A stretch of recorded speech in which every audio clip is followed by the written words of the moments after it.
pour Le Monde Bouge. Bonjour Axel. Bonjour Mathieu. Avec vous deux, nous allons parler du coronavirus. Eh oui, encore lui, il est partout, clairement. Réunion des pays de l'OPEP après-demain, Axel.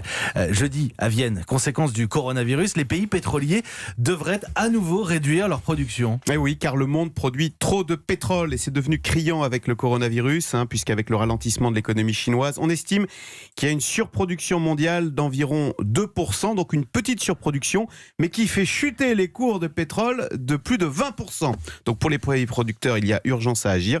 L'Arabie Saoudite milite pour une baisse de la production de pétrole d'1 million de barils par jour. Mais Axel, si je vous suis bien là, d'un point de vue purement écologique, c'est une bonne chose pour la planète. Ah bah oui, pour la défense de l'environnement, du climat, ce coronavirus, c'est vrai, est plus efficace que toutes les COP sur le climat. Je ne sais pas si vous avez vu ces images spectaculaires de la NASA qui montrent une chute drastique de la pollution au-dessus de la Chine. Il y a 2 photos, et sur l'une, on voit que le nuage de dioxyde d'azote a totalement disparu. C'est que les émissions de CO2 en Chine ont chuté de 25%. Cette épidémie nous rappelle une évidence toute simple. Pour retrouver un air pur, il faut réduire notre consommation de pétrole.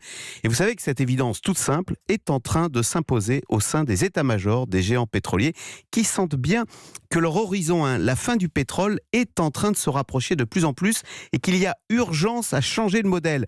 Car les normes écologiques vont se durcir et la consommation va baisser. C'est ce que vient de déclarer le tout nouveau patron de BP. Et donc, ce qui se passe en ce moment n'est qu'un aperçu, un avant-goût de ce qui va arriver.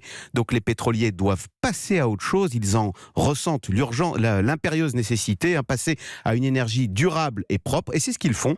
C'est que Total, en ce moment, est en train de négocier une participation à un gigantesque projet d'éoliennes au large de l'Écosse, 1,5 gigawatts, car la Chine nous le montre en ce moment.